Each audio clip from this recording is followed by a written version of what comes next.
She took one bite and stopped breathing. Not from fear, from memory, from something she thought the war had killed forever. Sweetness. Camp Monticello, Arkansas, July 12, 1945. 80 German women sat in a mess hall, their first real meal on American soil. They'd been processed, deloused, given clean clothes that didn't smell like death. Now they were being fed. The main course was fine: meat, vegetables, bread. They ate carefully, waiting for the catch.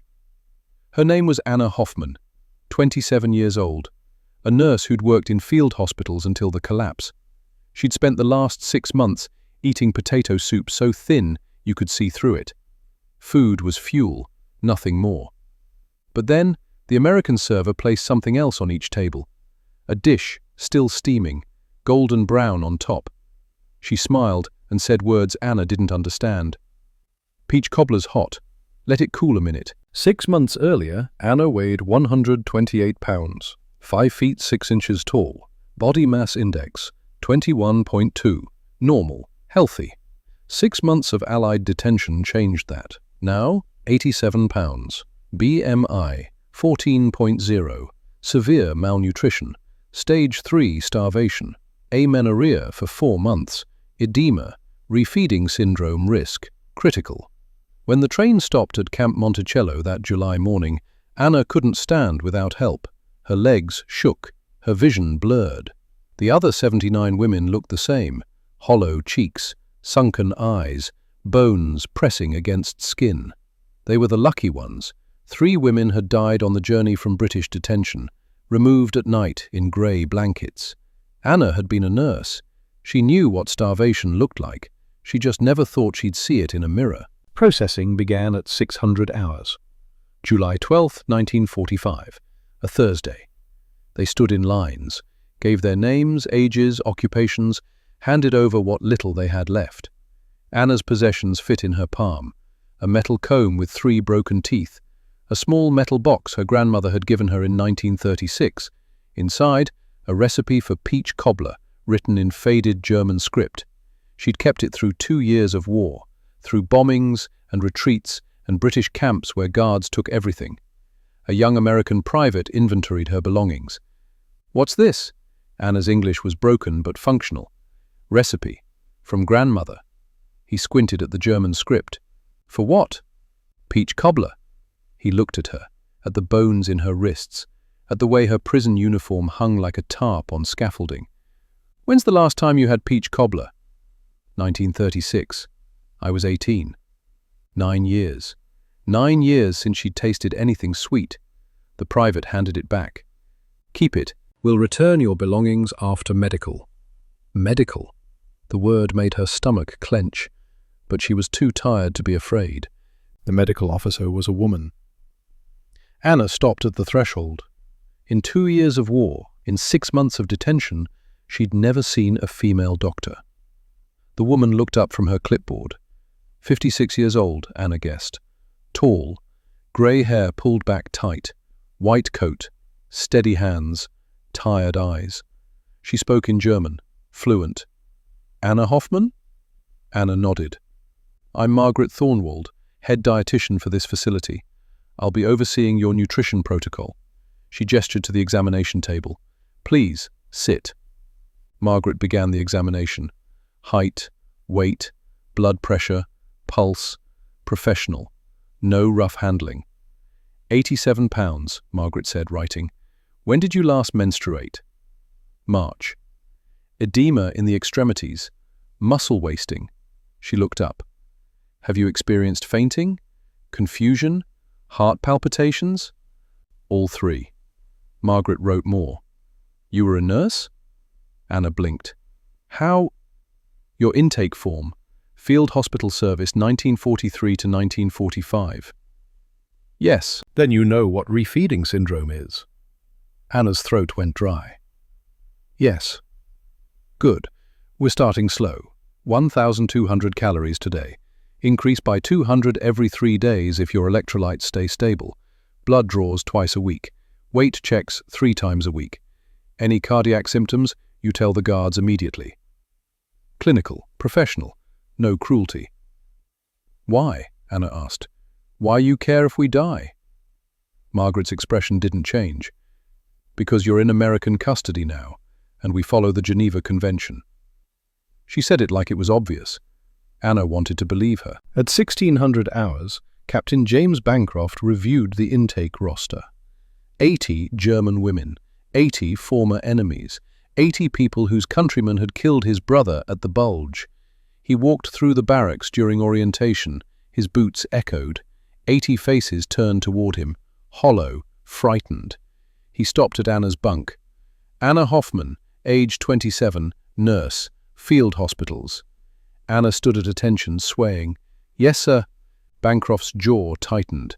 His brother had died at the Battle of the Bulge, December 1944, 23 years old, a medic, killed trying to save a wounded German soldier who shot him, died for people like her. You'll follow camp rules, Bancroft said, voice flat. You'll respect American authority. You'll remember your prisoners, not guests. Understood? Yes, sir. The Geneva Convention guarantees you fair treatment, food, shelter, medical care. But make no mistake, you earned your place here. Your country's choices put you in this camp. Anna nodded, didn't argue. Bancroft studied her face, looking for defiance, for something to justify the anger burning in his chest. He found nothing, just exhaustion. He moved to the next bunk. 80 introductions, 80 reminders, 80 moments where he had to choose between hatred and duty. Duty won. It always won. But Anna saw it in his eyes, the same barely controlled rage she'd seen in British guards, the same desire for revenge. The difference was the control, the professional discipline, the Geneva Convention protocols that wouldn't let personal grief turn cruel, rules enforced by grieving men who wanted to hurt you but wouldn't because duty mattered more. That was something new. 80 women sat in the mess hall that evening, July 13th, 1945. Their first communal meal. Large room. Clean. Windows with actual sunlight. Tables in rows. Benches that didn't wobble. Plates that weren't dented. Anna sat with 7 other women, alphabetically grouped. Hoffman, Hartmann, Heinrich, Huber. The woman next to her was 53. Greta Schneider, former schoolteacher from Hamburg. Lost her husband at Stalingrad, her son at Normandy, her home to bombs. She had nothing left but survival. And she wanted to know if the food was poisoned. They give us too much, Greta whispered in German. Look at the portions. Anna looked. Meatloaf, mashed potatoes, green beans, bread. A full plate. More food than she'd seen in 6 months. It's the Geneva Convention standard, Anna said. 2,400 calories per day. You believe that? Miss Thornwald measured my weight like I was a patient, not a prisoner. The meal began in silence. 80 women, 80 forks, only chewing, and the occasional clink of metal on ceramic. The meatloaf was real. The potatoes had butter. The bread was soft. Anna ate slowly. Her stomach had shrunk. 6 bites and she felt full. But she kept eating because the nurse in her knew. Your body needs this. She was on her 10th bite when the kitchen staff brought out dessert. Anna saw it first. Margaret Thornwald herself, carrying a large baking dish. Steam rose. The smell hit Anna before her brain could process. Cinnamon. Sugar. Cooked fruit. Her fork stopped. Margaret placed a dish on each table, 1 per 8 women. Efficient. Practiced. When she reached Anna's table, she smiled. Peach cobbler's hot. Let it cool a minute. Then moved on. Anna stared. So did the other 7 women. Greta leaned forward, eyes wide. Das ist Nachtisch, she whispered. Dessert. In a prison camp. The blonde woman across from Anna spoke up, voice shaking. Was ist das? The blonde's name was Liesel Brandt, 19 years old, still believed Nazi propaganda, still expected Americans to be monsters. An older woman touched the dish like it might explode. I think it's dessert. The word hung in the air. Dessert. The silence wasn't ordinary. It was the silence of women who'd forgotten dessert existed, who'd spent so long in a world where food was fuel that sweetness had become theoretical. Anna's hands started shaking. She knew this smell. Summer 1936. Her grandmother's kitchen in Stuttgart, windows open, breeze carrying peach tree scent. Her grandmother pulling cobbler from the oven, while Anna, 18 and in love with a boy who'd die in Poland, set the table. "You'll make this for your children someday," her grandmother had said. Anna never had children, never made cobbler, never got the chance. The war took all of that. And now, 9 years later, in Arkansas, an American woman had placed that exact smell in front of her. Margaret knew they wouldn't eat immediately. She'd seen this before, the disbelief, the suspicion. So she did what she always did. She walked to Anna's table, picked up a clean spoon, and took a bite herself, right in front of them. She closed her eyes, chewed, swallowed.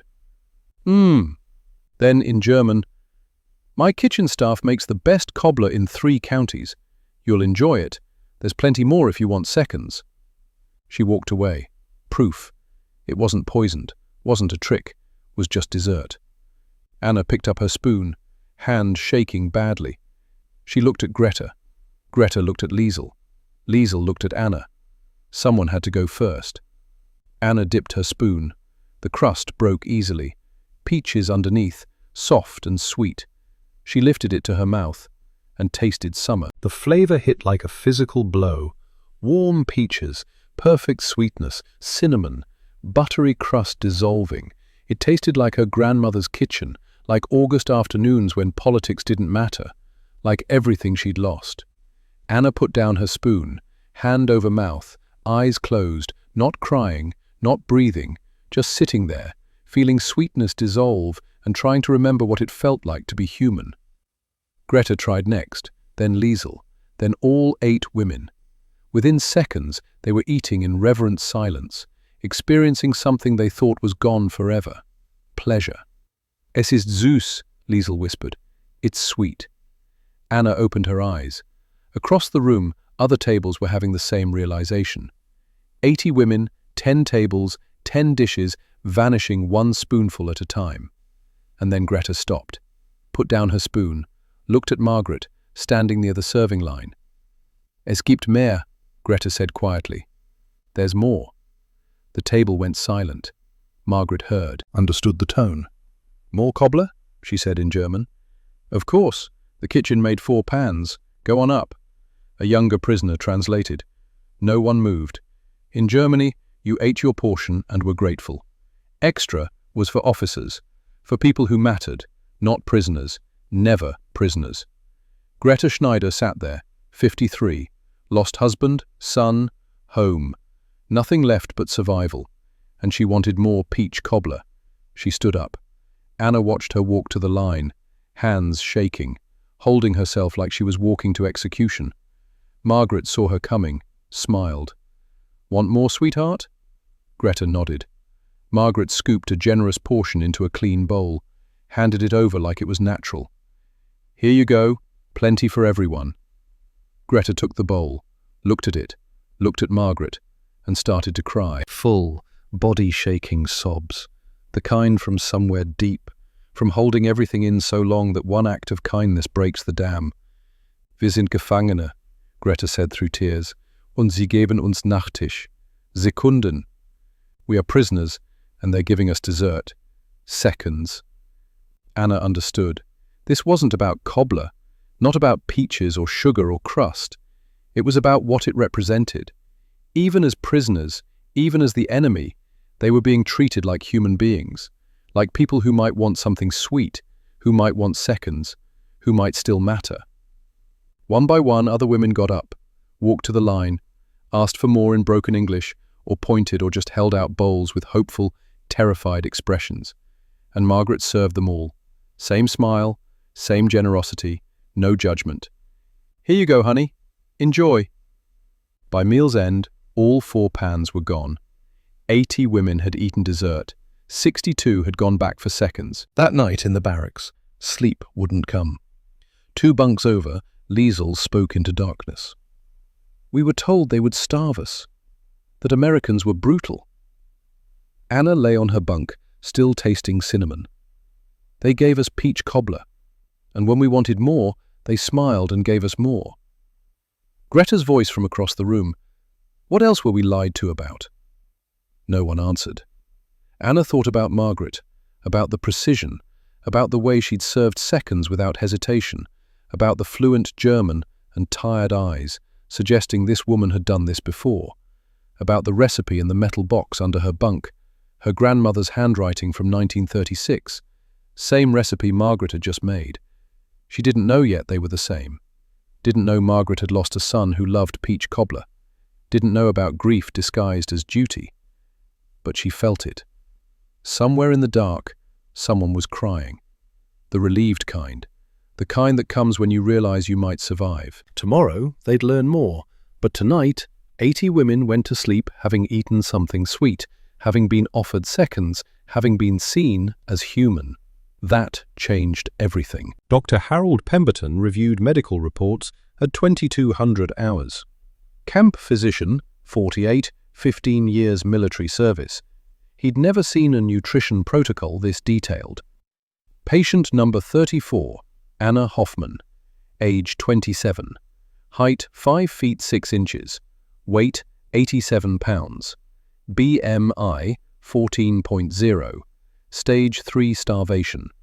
Protocol: Week 1, 1,200 calories per day, monitor electrolytes.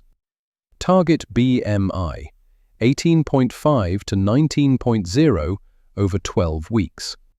Margaret had written it herself, 40 pages, individualized plans for all 80 women, calorie counts, nutrient ratios, warning signs, hospital-grade care. Pemberton walked to the kitchen, found Margaret organizing supplies. You stayed late. Inventory doesn't do itself.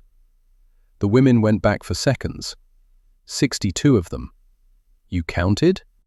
Margaret didn't look up. I always count. He noticed the photograph pinned to her coat. Young man, military uniform, 20, maybe.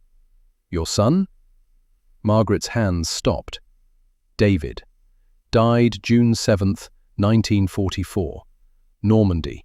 Omaha Beach, Dog Green Sector. I'm sorry.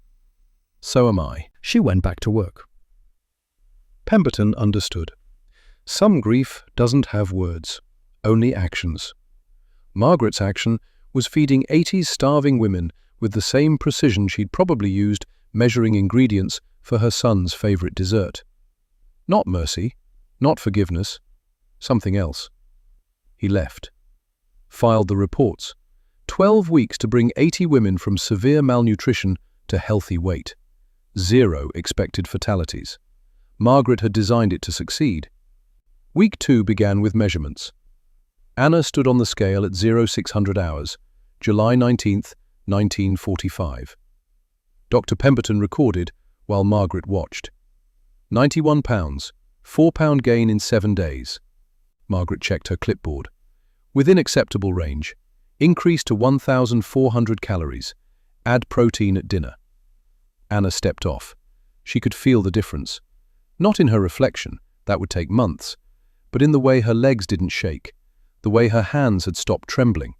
4 pounds of muscle and tissue and hope. Margaret made a note. How's your digestion? Better?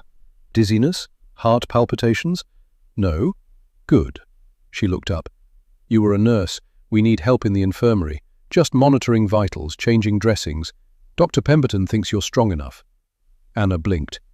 You want me to work? Only if willing. Geneva Convention says prisoners can volunteer for non-military labor. We pay in camp credit. It was an offer, recognizing Anna as a professional, not just a prisoner. Yes, Anna said. I'll help.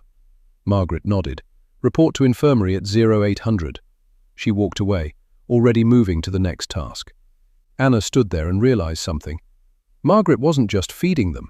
She was rebuilding them, body and mind, treating them like human beings with skills and dignity. It was more terrifying than cruelty, because cruelty, Anna understood. Kindness with a purpose, that was new. The infirmary was a converted barracks, 20 beds, half occupied, Women with lingering illnesses, pneumonia, tuberculosis, infections that wouldn't heal. Dr. Pemberton showed Anna the supply cabinet, everything labelled, organised. You'll do rounds 3 times a day, 800, 1400, 2000. Check temperatures, blood pressure, document everything. If anyone shows refeeding syndrome signs, confusion, weakness, irregular heartbeat, get me immediately. Understood. He handed her a clipboard. Critical cases. Patient 12, tuberculosis. Patient 19, sepsis. Patient 23, cardiac complications. Anna scanned the list, recognized names, women from the train. Same camps, same soup, same hollow look. Now they were patients, and she was a nurse again. She'd forgotten what it felt like, to have purpose beyond survival. The logistics became clear over 2 weeks. Anna noticed everything, watched supply trucks arrive every Thursday at 700, watched kitchen staff unload crates, watched Margaret inventory every item with obsessive precision. One Thursday, Anna asked why. "Because waste is theft," Margaret said, not looking up. "Every pound I requisition is 1 pound that doesn't go to active duty soldiers. I don't take more than I need." She ran her finger down the sheet. 40 pounds peaches from Georgia, 15 pounds sugar from military ration, butter from dairy surplus, flour from Fort Smith depot. Every ingredient accounted for. Anna did the math. 80 women, 2,400 calories daily, 7 days. That's 1,344,000 calories per week. Margaret looked up. 1,411,200. I build in 5% buffer for waste and seconds. You calculated that? I calculate everything. Back to her checklist. Camp supply runs on rail delivery from Fort Smith. Train arrives Thursday, 06:30. If I miss my window, we don't eat that week, so I don't miss. Professional competence delivered with efficiency. Anna wanted to understand why a woman with this skill was running a prison camp kitchen instead of a hospital. But she was starting to realize Margaret was here for reasons that had nothing to do with career. Week 4 brought crisis. July 30th, 1945. Dinner. Chicken, rice, green beans, apple cobbler for dessert.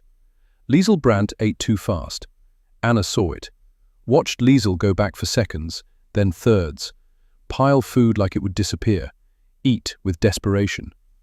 "Liesl," Anna said quietly, "slow down." "I'm fine."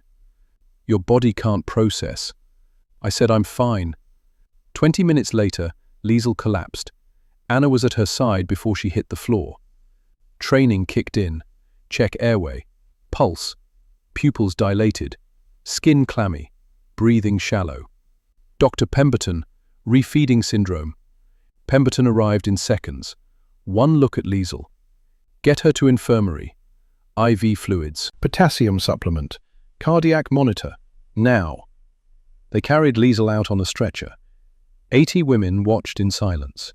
Watched the first crack in the protocol.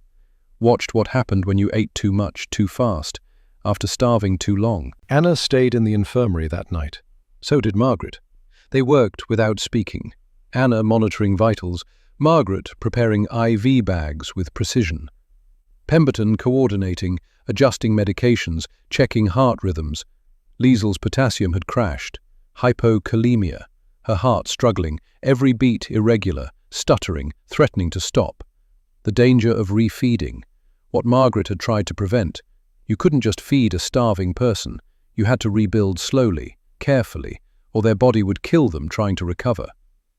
At 0200 hours, Liesl's heart stabilized. At 0400 hours, potassium levels started rising. At 0600 hours, she opened her eyes. "Wo bin ich?" "Safe," Anna said. "You're safe."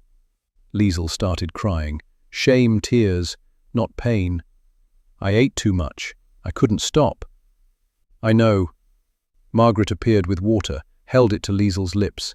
"Small sips. Your electrolytes are still unstable."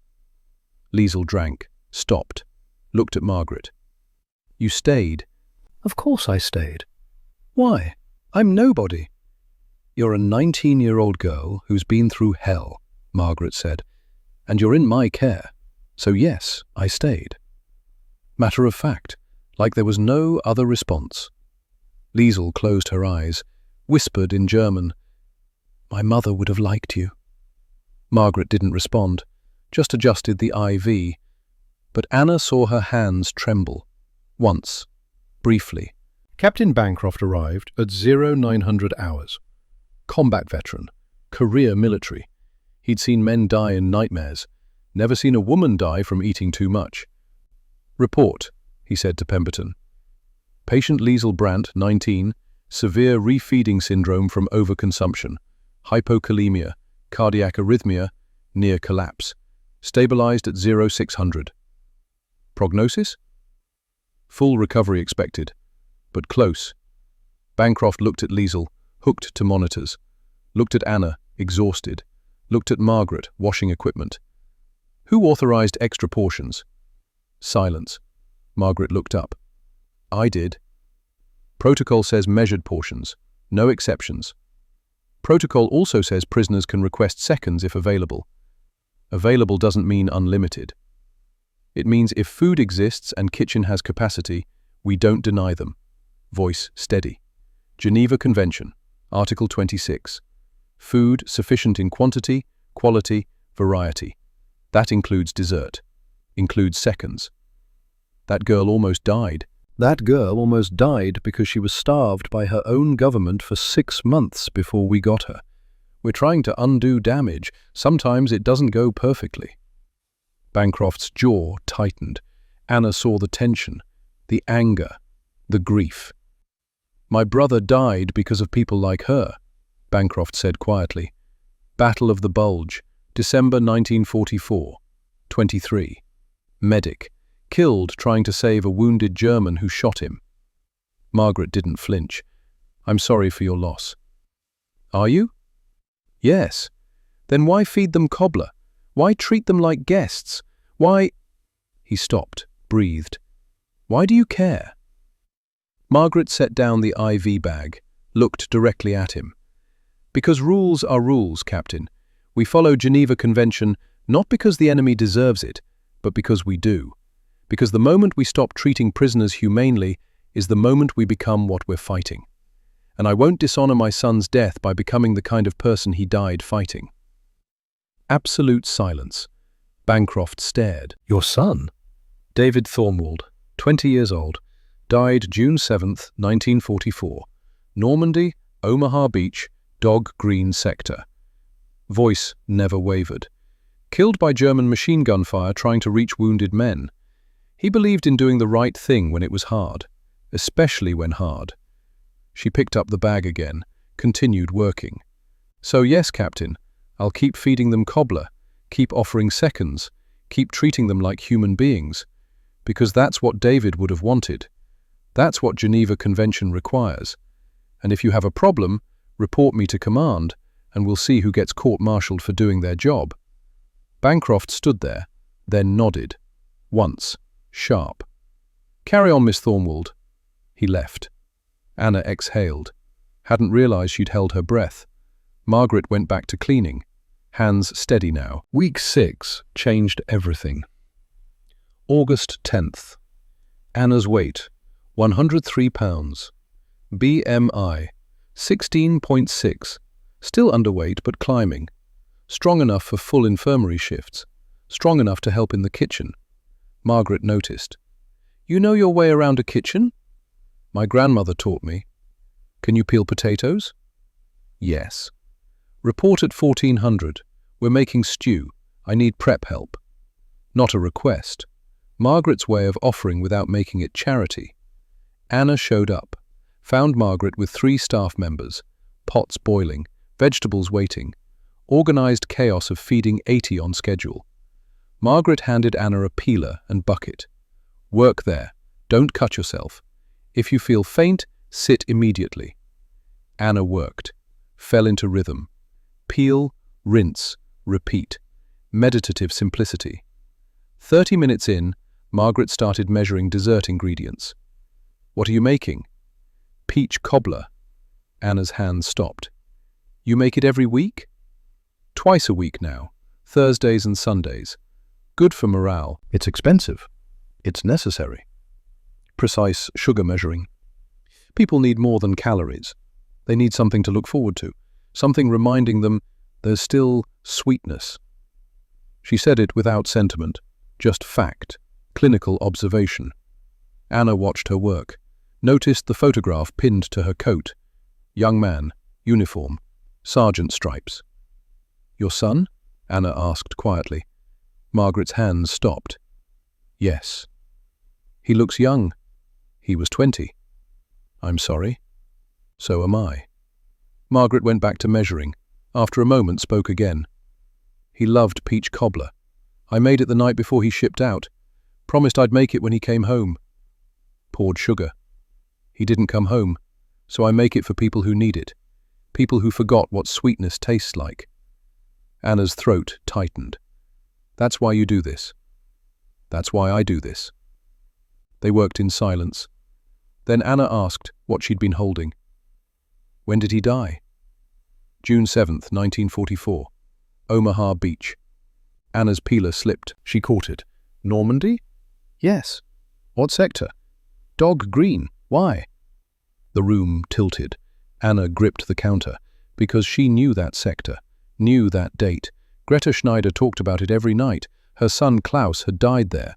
June 8th, 1944. Day after Margaret's David. Same sector. German counterattack. 2 mothers, 2 sons. Same beach, same battle.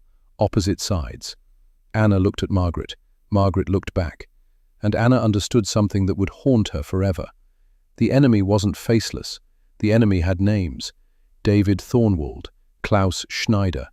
20-year-old boys who probably looked alike bleeding out on French sand. The enemy was someone's son, and the person feeding you, offering seconds, that was someone who'd lost her son to your side and chosen mercy anyway. Anna found Greta that evening, pulled her aside. I need to tell you something. What? Miss Thornwald lost her son in the war. Greta's expression didn't change. Many people lost sons. June 7th, 1944. Normandy, Omaha Beach, Dog Green sector. Colour drained from Greta's face. Klaus died June 8th. I know. Same sector. I know. Greta sat, head in hands. She's been feeding us, caring for us, offering seconds, and all this time she knew, Anna finished. How? She reads intake forms, knows where everyone's from, what they lost. She knows exactly who we are. And feeds us anyway.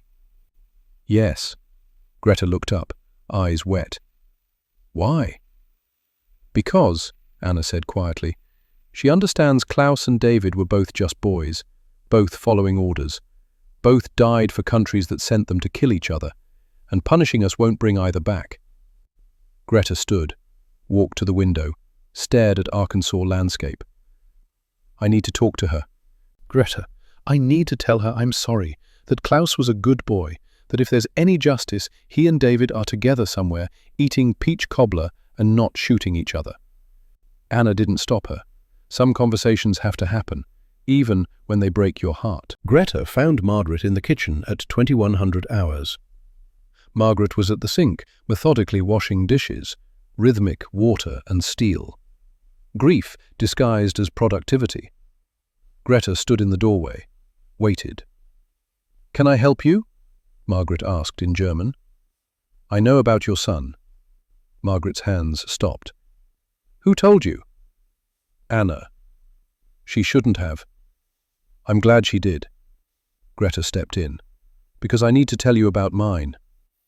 Margaret set down the pan, turned, waited. Klaus Schneider, 24, teacher, loved literature and music. Drafted 1943, sent to France 1944. Killed June 8th at Normandy during counterattack. Margaret's face showed nothing. Same sector your son died in, Dog Green, day after. Still nothing. He didn't want to fight, didn't believe in the war, but went because they'd have shot him if he refused. He died killing people he didn't hate, defending a cause he didn't believe in. Margaret's jaw tightened. And you think that makes it better? No. I think it makes it worse, voice cracking. Because your son and mine died for nothing. They died because old men sent young men to kill each other over borders and ideologies and pride. Now they're both gone, and you're feeding me peach cobbler, and I don't understand why. Because they were both just boys, Margaret said quietly. What? Your Klaus and my David, both just boys, 20 and 24, both following orders, both scared, both probably thinking about home when they died. Margaret picked up the pan, started scrubbing. I can hate the men who started this war. I can hate the system that sent our sons to die. But I can't hate you, because you're just another mother who lost her boy, just like me. Greta started crying. I'm so sorry. I know. If I could bring David back. You can't. Neither can I. So instead, I make cobbler. I feed women who are starving. I treat prisoners like human beings. Because that's what David would have wanted. He believed in doing the right thing when it hurt. Especially when it hurt. She stopped, looked at Greta. Your Klaus. Did he like sweets? Yes. Loved apple strudel. I made it every Sunday before the war. Good. Then he and David have that in common. Margaret pulled out paper, started writing. Apple strudel recipe for when you get home, when Germany rebuilds, when you have flour and sugar. Make it. Remember Klaus. Remember he was more than a soldier. He was your son. She handed it to Greta. Greta took it with shaking hands, stared at the careful handwriting. Why are you doing this? Because someone has to, Margaret said. Someone has to remember the boys we lost were human, that they had mothers, that they deserved better than what we gave them. Back to washing. Greta stood there, holding the recipe, crying, and Anna, watching from the doorway, understood. Not forgiveness, something bigger. Two mothers deciding their sons' deaths would mean something. That the cycle would end here. That they would feed instead of starve, build instead of destroy, offer seconds instead of scraps. War ending not with treaties, but with peach cobbler and apple strudel recipes exchanged between enemies who refused to be enemies anymore. The protocol wasn't just about calories. It was about rebuilding the world, one meal at a time. September came with orders. 80 women, Red Cross repatriation. Transport to Germany via military ship departing New Orleans, September 23rd, 12 days. Anna stood in the infirmary reading the notice. 12 weeks ago, she'd weighed 87 pounds and couldn't stand. Now, 118 pounds. BMI, 19.0. Healthy, stable, full recovery. 0 deaths. 80 women going home alive. Anna should have felt relief, joy at returning to Germany, to Stuttgart, to rebuilding. Instead, she felt grief, because leaving meant leaving the woman who'd saved her life with peach cobbler and human dignity. Margaret worked through departure preparations with mechanical efficiency. Medical clearances, documents, final weight checks, ration packs for the journey. Anna watched, noticed Margaret's hands moving slower, double-checking lists already checked, staying late organizing supplies. September 15th. Anna found her in the kitchen at 2,200 hours. You don't have to make special meals. We'll be gone soon. Margaret looked up. You're still here now? But we're leaving. Which is why I need to ensure you're strong enough for what comes next. Set down clipboard. Germany is devastated. Food shortages, infrastructure destroyed. You'll need every ounce of strength for the first winter. Anna stepped in. You're still taking care of us. Until you board that ship, you're in my care. Not sentiment, duty, professional obligation. But Anna saw through it. The way Margaret held herself too carefully, avoided eye contact, kept hands busy so they wouldn't shake. You're losing us, Anna said quietly, like you lost David. Margaret's jaw tightened. You're not dying, you're going home. But we're still leaving. That's different. Is it? Silence stretched. Two women, enemy nations, Same grief. Margaret picked up the clipboard. I'm making peach cobbler tomorrow, for your last Thursday. I thought you might want to help. Closest thing to an invitation Anna had heard. Yes, Anna said, I'd like that. September 16th, Thursday, 0600 hours. Anna reported to the kitchen, found Margaret with ingredients laid out precisely. Peaches, sugar, flour, butter, cinnamon. Everything needed to make sweetness from scratch. You'll need to know this, Margaret said, for when Germany has peaches again. She handed Anna a handwritten recipe, German script, precise measurements. Pfirsich cobbler, 6 cups sliced peaches, 1 cup sugar, ½ cup butter. Anna's hands shook. This is the same recipe I've been using, the one you've been eating 12 weeks. Margaret pulled out a wooden spoon. Now I'm teaching you. They worked side by side, Margaret demonstrating, Anna copying, slicing peaches, mixing dough, adjusting oven temperature, quiet choreography. Why peach cobbler? Anna asked. Why not something else? Margaret didn't answer immediately, finished crimping the crust first. David asked me that once. Mum, why always peach cobbler? Why not apple pie or cherry tart? And I told him, because peach cobbler is forgiving. You can make mistakes, too much sugar, not enough butter, overcooked fruit, and it still tastes good, still brings comfort, still does what it's supposed to. She slid the pan into the oven. I needed something forgiving, for myself and for you. Anna understood. This wasn't just about feeding prisoners. This was Margaret forgiving herself for surviving when her son didn't, for continuing to exist in a world where David was gone, for choosing to build instead of break. He would be proud of you, Anna said. You didn't know him. I know you, and anyone raised by you would be proud of what you've done here. Margaret's composure cracked, just briefly, just enough to see the grief. I hope so, she whispered. September 20th, 3 days before departure. Captain Bancroft called Alla to his office. He stood by the window when she entered, not looking at her. You speak English? Some, not good. Good enough? He turned. I need you to translate something, for Miss Thornwald, when you leave. He pulled out a folded letter, handed it over. My brother, the one who died at the Bulge, wrote this the night before battle. Never got to send it. I found it in his gear. Anna opened it carefully. If I don't make it back, tell Mom I'm sorry I won't be there for Sunday dinner. Tell her to make pot roast anyway. Tell her to set a place for me. Tell her I'll be there in spirit, eating her cooking, grateful she never stopped feeding people even when it hurt. Anna looked up. Your brother wanted your mother to keep cooking. He understood her, that her way of grieving was to feed people, make sure no one went hungry. Voice rough. Miss Thornwald reminds me of my mother.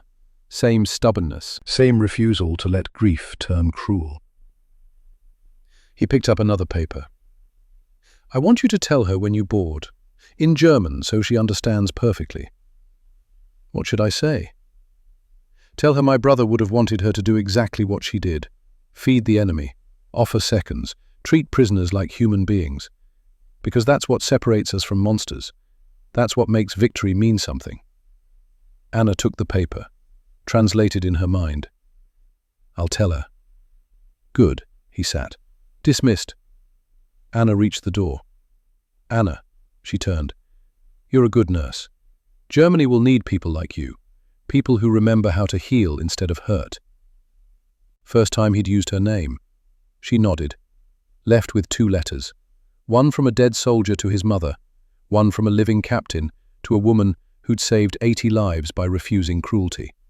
Both saying, keep feeding people, keep choosing mercy, keep making cobbler even when it hurts. September 22nd, night before departure.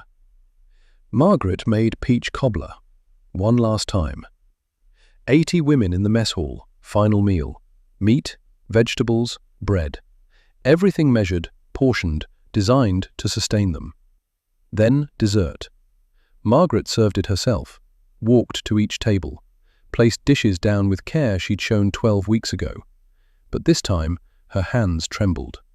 The women knew. goodbye disguised as dinner. Anna took her first bite, tasted summer, healing, everything the war had tried to kill.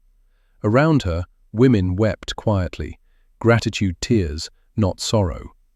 Greta stood first, walked to the serving line, didn't ask for seconds, just stood waiting until Margaret looked at her. "Danke," Greta said, "thank you," then handed Margaret something wrapped in cloth. Margaret unfolded it, gasped. A handkerchief, white linen, hand-embroidered with two names, Klaus and David, together in peace. Precise stitching, done by hands that still remembered creating beauty after losing everything. "I made it at night," Greta said quietly. "Used thread from my hem. It's not much." "It's perfect," Margaret whispered. She pulled Greta into a hug, right there, in front of everyone, in front of kitchen staff, guards, Dr. Pemberton who'd stopped by, two mothers, two sons, same loss, different sides, choosing to honor their boys by refusing to hate. Anna watched, memorized, knew she'd carry this moment forever. September 23rd, 1945. 05:30 hours. 80 women lined up. Medical clearances checked. Documents distributed. Ration packs secured. Anna held her metal box. Inside, grandmother's original recipe from 1936. Margaret's new recipe from 1945. Two pieces of paper connecting past to present. Germany to America. Loss to healing. Margaret walked down the line, handed each woman a sealed envelope. When she reached Anna, she paused. "Open it later, when you're home." Anna took the envelope, felt paperweight inside. "Margaret, Miss Thornwald, I need to tell you something. From Captain Bancroft." Margaret's eyes widened slightly. Anna switched to German. "He said his brother would have wanted you to do exactly what you did. Feed the enemy, offer seconds, treat prisoners like human beings, because that's what separates us from monsters. That's what makes victory mean something." Margaret's composure finally, completely broke. She cried, full sobs. 12 weeks of holding everything inside. Anna held her. Right there in Arkansas dawn, held the woman who'd saved her life with peach cobbler and professional competence and stubborn refusal to let grief turn cruel. "You saved us," Anna whispered. "All of us, not just our bodies. You saved our souls." "I just made cobbler." "No, you made us human again. You gave us seconds when we deserved scraps. You smiled when we deserved contempt. You fed us when we deserved nothing." Buses arrived. Time to leave. Anna pulled back, looked at Margaret one last time. "I'll make it," she promised, "when Germany has peaches again, when there's sugar and butter and flour. I'll make your cobbler, and I'll remember." "Good," Margaret said. "That's all I ask." Dr. Pemberton stood near buses, checking final clearances. He caught Anna's eye, nodded once. He'd write it up, submit to the Journal of Military Medicine, make sure the Monticello model became standard, make sure Margaret's protocol saved more lives in future wars. She deserved that legacy. 3 weeks later, Anna arrived in Stuttgart. October 14th, 1945. Ruins. Buildings collapsed, streets cratered, infrastructure destroyed. No peaches, no sugar, no butter, no flour. She found work at a makeshift hospital, used nursing skills treating people who'd survived bombs and starvation. She kept the recipe in her metal box, checked it every night, made sure it was safe, waiting for the day she could make it. That day didn't come for 50 years.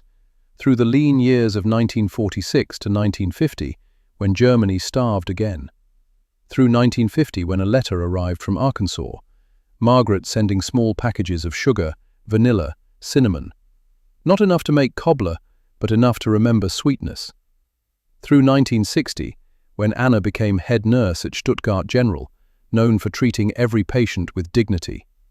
Through 1972, when a telegram announced Margaret's death. Anna couldn't attend, but she wrote a letter read at the service. "You fed us cobbler when we deserved nothing. You smiled when we deserved contempt. You gave us seconds when we deserved scraps. David and Klaus are together now, eating peach cobbler where there are no borders, Just two boys, finally at peace. Through 1985, when Anna retired, 67, 40 years nursing, thousands of patients, hundreds of lives saved, still hadn't made the Cobbler. Until 1995, Emma Hoffman, 16, born 1979, grew up in rebuilt Germany, peaches in every market, sugar in every store, a Germany that forgot starvation. She was helping her grandmother pack for assisted living when she found the metal box. "Oma, was ist das?" Anna looked up, saw Emma holding yellowed paper. "A recipe." "For what?" "Peach cobbler." Emma squinted at German script, at the note written at bottom in different handwriting. "For Anna Hoffman, who helped me see that David and Klaus both deserved mothers who would feed their enemies' children." Margaret Thornwald, August 1945. "Who's Margaret Thornwald?" Anna sat down, looked at her granddaughter, at the young woman who'd grown up in peace, who'd never known hunger or war. "Let me tell you a story," Anna said, and she did. She told Emma everything, about weighing 87 pounds, about Camp Monticello, about Margaret's precision and stubborn refusal to let grief turn cruel, about the first bite of peach cobbler, about tasting sweetness and everything the war had tried to kill, about Greta and David and Klaus, about two sons who died killing each other, about two mothers who chose to honor them by feeding their enemies, about Captain Bancroft and Dr. Pemberton and Liesel, about Margaret teaching her to make cobbler, about the promise to make it someday, about 50 years of keeping that promise unfulfilled. Emma listened without interrupting, the way young people do when they realize their grandparents lived through unimaginable things. When Anna finished, Emma looked at the recipe, then at her grandmother. "You never made it?" "No." "Why not?" Anna thought about it, really thought. "Because I was afraid it wouldn't taste the same, that I'd fail, that I'd dishonor Margaret's memory." "Or," Emma said quietly, "maybe you were waiting for the right moment, for someone to share it with." She stood, held out her hand. "Let's make it, Oma, together, right now." They went to the market, bought everything the recipe required. Back to Anna's small kitchen, laid ingredients out with the precision Margaret had taught 50 years ago. Anna's hands shook, measuring. Emma helped, steadied the cup, sliced peaches, mixed dough. Grandmother and granddaughter, 1995 Germany, making a recipe from 1945 Arkansas, connecting past to present, loss to healing, war to peace. The smell filled the apartment, cinnamon and sugar and cooked fruit, the exact smell Anna remembered from that first Thursday. When they pulled it from the oven, Anna started crying. "It smells exactly right." "Then taste it, Omar." Anna took a spoon, took a bite. 50 years dissolved. It was perfect. They ate together at the small table. Anna tasted sweetness and memory, and the stubborn human refusal to let hate win. "Tell me again," Emma said, "about the seconds." Anna smiled through tears. Margaret said, "Want more, sweetheart? Plenty for everyone." And Greta cried because we were prisoners and they were giving us seconds, treating us like we mattered. "And now you're giving me seconds." "Yes, teaching you the recipe, making sure it doesn't die with me." Emma took another bite. "What happened to the other recipes?" Anna didn't know, had lost touch with most women, assumed recipes were lost or forgotten. But she was wrong. In 2010, 15 years later, Munich Historical Archive received a donation. 79 recipes, handwritten, German script, each labeled with a name and date. Anna's was the 80th, donated by Emma after Anna died in 2008 at age 90. They were displayed behind glass, in a museum dedicated to remembering war and peace that followed. A plaque explained, "In summer 1945, at Camp Monticello, Arkansas, Margaret Thornwald fed 80 German prisoners with professional competence and unexpected mercy. She offered them dessert. She allowed seconds. She treated them as human beings worthy of sweetness. When they departed, she gave each woman a handwritten recipe, instructions for making peach cobbler, apple strudel, cherry tart. Reminders that even enemies deserve something sweet. These 80 recipes represent more than food.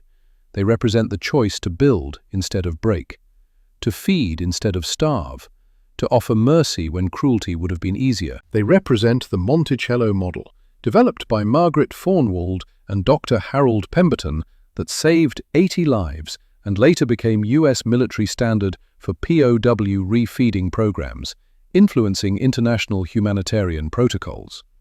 They represent two mothers, Margaret Thornwald and Greta Schneider, who lost sons to each other's countries and chose to honor them by refusing to hate. Most importantly, they represent the lesson Margaret Thornwald taught, that the line between victor and enemy, between justice and cruelty, between feeding and starving, is thinner than we think. And crossing that line toward mercy, toward seconds, toward sweetness, is always the harder choice. Always the right choice. The exhibit traveled Stuttgart to Berlin to London to Washington, D.C. Millions saw it. Millions read the recipes. Millions learned about Margaret Thornwald and Anna Hoffman and 80 women who survived because someone chose kindness. And some, not all, but some, went home and made peach cobbler, tasted sweetness, remembered that even in the darkest times, people can choose to feed instead of starve, can choose to offer seconds instead of scraps, can choose mercy over cruelty. The war ended in 1945, but the healing, the real healing, started with peach cobbler served hot, with seconds available, to women who deserved nothing but were given everything. And it continues. Every time someone makes the recipe, every time someone offers seconds, every time someone chooses to see the enemy as human. The legacy isn't about heroes or villains, it's about the thin line between them, and the courage it takes to cross that line toward mercy, toward sweetness, toward seconds, always.